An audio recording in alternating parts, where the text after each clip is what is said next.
Well, hello again, everybody. This is Dr. Arbeitman, and thank you for clicking on this and allowing us into your home. I'm really excited about the practitioner that we have on with us today that I'm going to be interviewing. This is Dr. Nancy.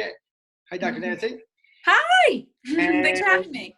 Dr. Nancy is a doctor of physical therapy in Colts Neck, so we do share the same community. In fact, we share many of the same patients, which is really awesome. And we've seen nothing but outstanding results from her office. And she does more than physical therapy. I met Dr. Nancy several years ago, and she has a wealth of holistic healing knowledge. In fact, what's the name of your practice?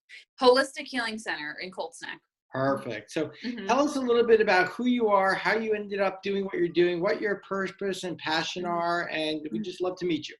Cool. Thanks, Dr. Larry. And I only have wonderful things to say about you. It's funny because when you say we share the same patients, we don't have many people in our waiting room. We call it our welcome room. But when they're in the waiting room or getting treatment or passing, it's amazing. Sometimes there's 3 of your patients in my office and they're all raving about how much they love you, and then another patient's hearing and coming over. So wonderful things to say. And I just want to thank you for having me. Basically, my background is someone who really was a competitive dancer, loved movement, loved exercise. And like a lot of dancers, performing at that level, dancing 6 to 8 hours a day or 13 hours a day sometimes, you need to focus on nutrition. So I started getting nutrition education at a young age. I would say by 14 was getting formal visits from a dietitian regularly to help me with my performance and different needs as I adapted.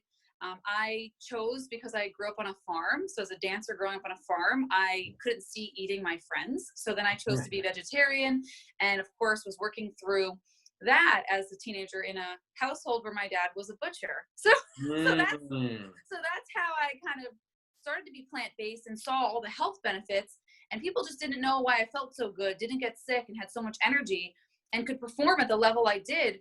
And it was really because of the nutrition and the exercise. I found, and I know Dr. Larry promotes this a lot, that I do as well with my patients, that I needed maintenance. So I started getting maintenance once a week to 2 or 3 times a week from chiropractors, podiatrists, physical therapists, massage therapists, and acupuncture. And I just said, wow, this is awesome. And I'm performing at such a high level. This would be cool if I could have this in one office. So that's how my practice came. I said, okay, well, I'm going to pursue physical therapy because I love exercise medicine. And then I did extensive continuing education over the last 10 years in nutrition and integrative medicine and integrative functional nutrition, which just means we try to get to the root of a problem. And then I had exercise nutrition under my belt, but I knew I needed some acupuncture, massage, and we also brought in naturopathic physicians here. So we really want to target the whole person.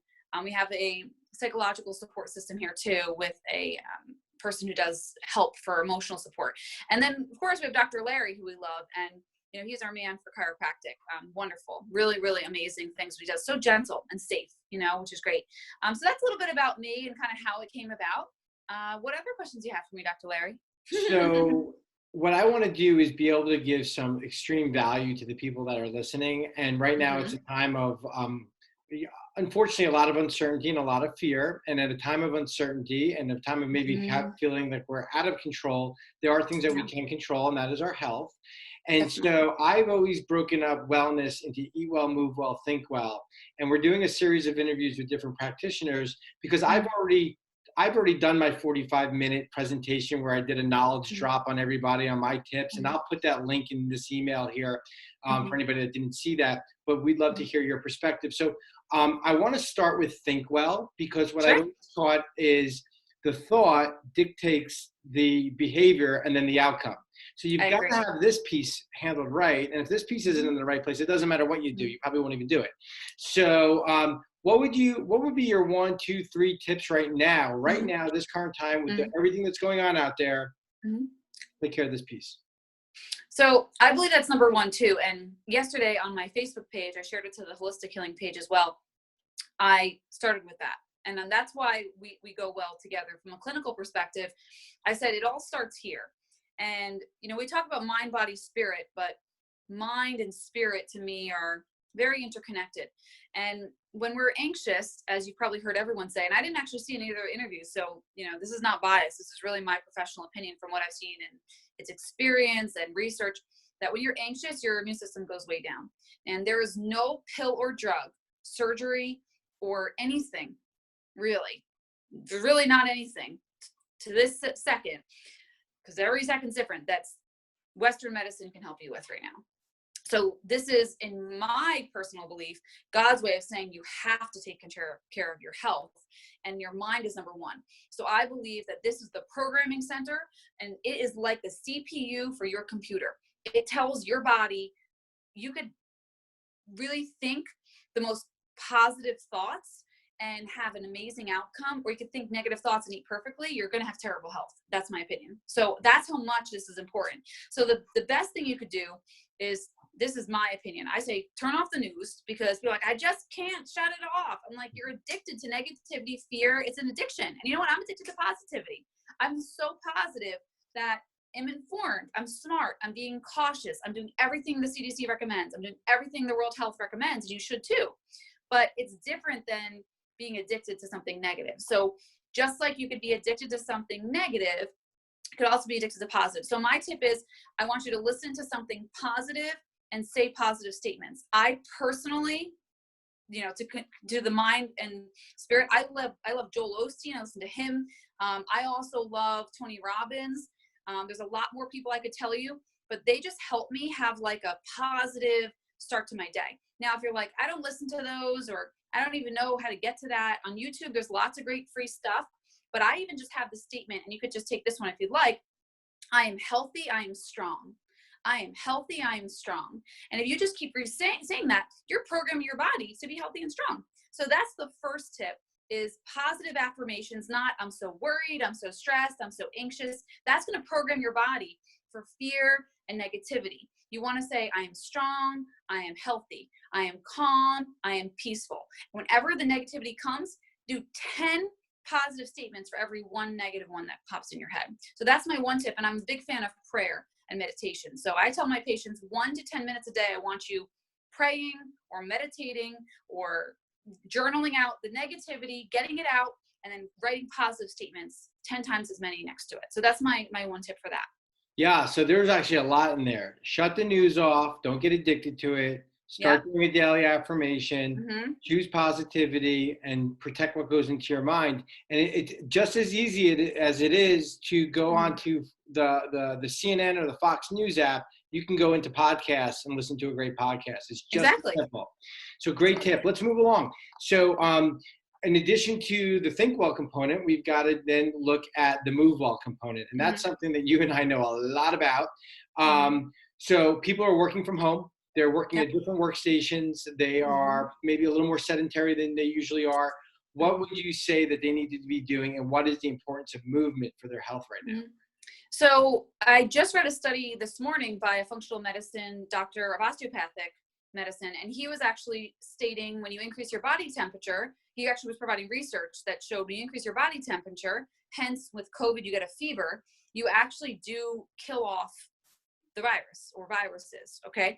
So what I recommend, because you're like, well, what do? I recommend every 20 minutes, minimum every 45 minutes, people get up and move for at least 5 minutes. You just walk around your house, go for a walk outside. You could even do 10 minutes of Tai Chi. If you did 50 minutes of work and 10 minutes of Tai Chi every hour, that would be amazing. I love walking. I love, if it's appropriate for some people, like I said, Tai Chi, maybe even some yoga. So excuse me a second. I'm sorry about that. So maybe just want to make sure that you absolutely are moving at least every 20 to 45 minutes for 5 minutes. And that would be some great options right there. So yeah, people would think that, how do I take a break in the middle of my workday? The research shows that you'll actually be more productive if you go 50 minutes on, 10 minutes off. It's sort of this stress rest cycle, and your production level actually goes up. And the issue with that is you have to set a timer on your phone, because you'll be so engrossed in your work, it'll just fly by. And you can't dismiss the timer when it goes off. Definitely. I read the same research, so we're on the same page. Definitely. The last thing, and I know you could probably, knowing you, I know you could probably do a weekend seminar on nutrition. but we Of want to course. give people a couple actionable steps, and Mhm. people know what they should be eating and what Mhm. they shouldn't be eating at Mhm. this point. But Mhm. lots of times they just need a reminder and some inspiration of Mhm. the why. So Definitely. what would you say to someone who's saying, I can't stay out of the fridge right now? And what should they be doing? Sure. So the things that I tell my patients, of course, it would be great if we all were so perfect and didn't eat when we weren't hungry. But a good transition step, if you're not there yet, right? If you're like, I just can't stay out of the fridge, the immediate thing I do is recommend people drink a glass of water or some hot herbal tea. Then the next thing I recommend you do, because you could have ample amounts of it. I have like right now, I literally have 4 drinks on my desk and I'm just staring at that while I'm working. So that's going to help me to drink. The next thing you could do is eat ample amounts of fruits and vegetables. So I say people, there are reasons, of course, there's exceptions, but eat the whole carton of raspberries or eat the whole cucumber, depending on what diet you're on. Some people are doing vegan, plant-based, keto, whatever you're doing. The key is that on all of them, you can eat ample amounts of vegetables. So just definitely fill yourself with water or hot liquids, those kill viruses. And a lot of times you're thirsty, you're not hungry. And that gives you an oral fixation that's safe. And then the next transition step is vegetables and just a mountain of them. And you could start with that. If you need something to dip it in, hummus or a nut butter or seed butter is a great option. Awesome. Great tips. Cool. I think now more than ever, people are Mhm. starting to realize that their health choices actually impact so many more people. I mean, this is why they're saying stay home, you can save a life. And we used to say, people used to say, "Oh, leave me alone, I can do what I want." Well, what you decide to do or not do for your health directly Mhm. impacts not just your family, but the community at large. So we need Absolutely. people, we need more people less sick and Mhm. of all chronic diseases, not just Mhm. infections. And so Mhm. practitioners like you in our community are who have a Mhm. holistic mindset are so valuable. And I believe on the other side of this outbreak, it's going to be Mhm. practices like yours and mine that people are going to flock to because they're going to Mhm. say, okay, I'm ready. I want to be prepared. I don't know if this is going to hit again. Mhm. I want to strengthen myself and I need somebody who can teach me about wellness, not just illness. And I think I that love it. we make a really good team. Definitely. I want to thank you for coming on, but before we go, I want to leave people with that positivity. Yep. And there is an app, by the way, called the Good News Network. I don't know if you Cool. heard of I gotta check that out. it. I It's gotta check only that out. good news. So, Love it. Love it. yeah, it's pretty cool. What positivity, maybe it's a quote, maybe it's Mhm. insight, maybe it's an Mhm. outlook or perspective that you Yeah. use, can you Mhm. share with our community? Sure. I wish I had a positive quote off the top of my head, but I will tell you a positive thought I had this morning. I was meditating this morning when I first got up on the functional medicine information I read. And what this is to me, the meaning behind this is my opinion, right? My opinion is that this is happening because, in my opinion, this is the universe, God's wake up call to humankind to say that, we're not allowed to use steroids right now. We're not allowed to use NSAIDs right now, which is like a leave and everything. Okay. We're not allowed to use certain inhalers for people that can't breathe. And we also can't use immunosuppressing drugs right now, really. Okay. And the other message is really to leave you with is that, we think like some clinicians that are really healthy say to themselves, and I don't know if you did, but initially, and some people in America might have thought this, wow, this is just a little virus. What's the big deal? It may impact the elderly, and that's sad, but they get a cold, they get pneumonia, they pass away. We get a cold, we're fine. So initially it kind of faced us like that. But then what happened was we all realized, well, half the world or more has actually had cancer. And then more than half the world has diabetes. I don't know the percentage, but it's a tremendous amount are immunosuppressed or on immunosuppressing drugs. So it's a little bit upside down right now. Right now, we're focusing on boosting our immune system. We should have always been. So I'm not here to bash. I'm not here to knock down. I actually studied under pharmaceutical-based physicians for the first 5 years of my healthcare world, experience, and I realized, wow, this is the opposite of what I want to do. So I love studying and promoting wellness, not studying and promoting illness. I'm not bashing. I'm here to educate. This is a wake-up call to focus on your health, spend time with your family, and spend time in prayer. So positive prayer, family time, and an attitude of gratitude and being too blessed to be stressed. Those are my positive statements is just whenever you get frustrated, because I'm positive like Larry, but I've been down too. I was mad like some of you. I was upset. I was crying. I was angry, as positive as I am. It's normal to feel that. But then I said, you know what? I'm just going to be thankful for my water bottle, my chair, the air, my sunlight, anything, my clothes, and it helps you feel better. So those are my positive things. And thank you so much for having me today. 100%. I really, really enjoyed this. I think we need to do more like this, but I know the people listening are going to find extreme value. Have a really healthy rest of your day, and we'll talk soon. Awesome. Thank you so much, Larry. Take care.